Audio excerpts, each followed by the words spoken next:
नमस्कार दोस्तों, मैं हूँ रीता शुक्ला। आप सभी दर्शकों का हार्दिक अभिनंदन करती हूँ अपने YouTube चैनल पर। तो दोस्तों, आज हम आपको सुनाने जा रहे हैं माघ मास महात्म्य का 21वां अध्याय। तो कथा को प्रारंभ करते हैं। लोमस जी कहने लगे कि पूर्व काल में अवंती देश में वीरसेन नाम का राजा था।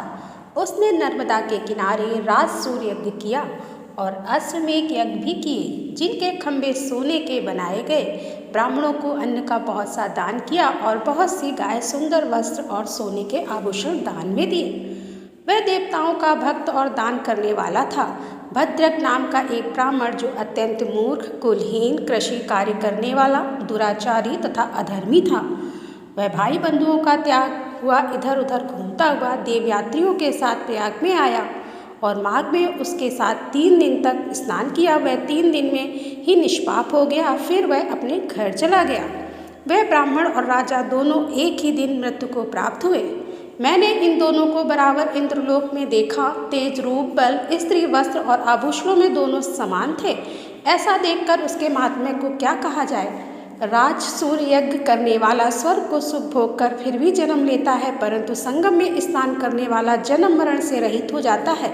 गंगा और यमुना के संगम की हवा के स्पर्श से ही बहुत से दुख नष्ट हो जाते हैं। अधिक क्या कहें, और किसी भी तीर्थ में किए गए पाप माघ मास में प्रयाग में स्नान करने से नष्ट हो जाते हैं। मैं पिशाच मोचन नाम का एक पुराना इतिहास सुनाता हूँ। इस इतिहास को यह कन्याएं और तुम्हारा पुत्र भी सुने, उससे इनको स्मृति प्राप्त होगी। पुराने समय में देवदूती नाम का बड़ा गंभीर और वेदों का पारंगत एक वैष्णव ब्राह्मण था। उसने पिशाच को निर्मुक्त किया था। वेद निधि कहने लगे कि वह कहाँ का रहने वाला, किसका पुत्र, किस पिशाच को उसने निर्मुक्त किया है। आप विस्तार पूर्वक यह सब कथा सुनाइए। लोमस ऋषि ने कहा, किलपग्ग से निकली हुई सुंदर सरस्वती के किनारे पर उसका स्थान था।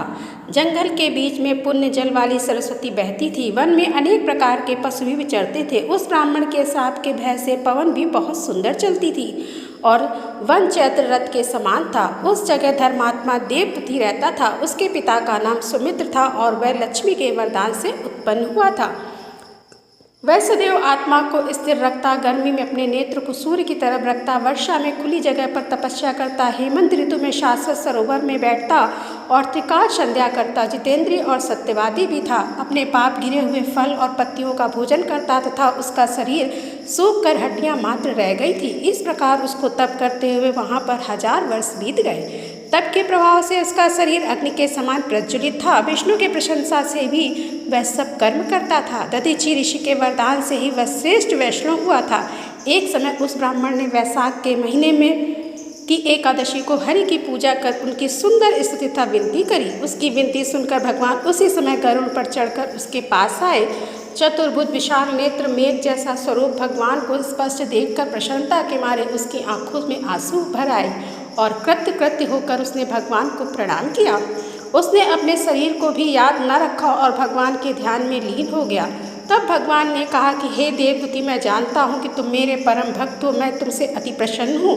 तुम वर मांगो। इस प्रकार भगवान के वचन सुनकर प्रेम के मारे लड़खड़ाती हुई वाणी में कहने लगा कि हे देवादिदेव, अपनी माया से शरीर धारण करने वाले आपका दर्शन देवताओं को भी दुर्लभ है। अब आपका दर्शन भी हो गया है, मुझको और क्या चाहिए। मैं सदैव आपकी भक्ति में लगा रहूं। भगवान उसके वचन सुनकर कहने लगे कि ऐसा ही होगा। तुम्हारे तप में कोई बाधा नहीं पड़ेगी। जो मनुष्य तुम्हारे कहे गए स्रोत को पढ़ेगा, उसकी मुझसे अचल भक्ति होगी, उसके धर्म कार्य संगोपांग होंगे और उसके ज्ञान में परम निष्ठा होगी। तो दोस्तों, यहाँ पर माघ मास महात्म्य का 21वां अध्याय पूर्ण होता है। कथा पसंद आने पर वीडियो को लाइक करें और शेयर करें। मिलते हैं अगले वीडियो में। तब तक के लिए राधे राधे।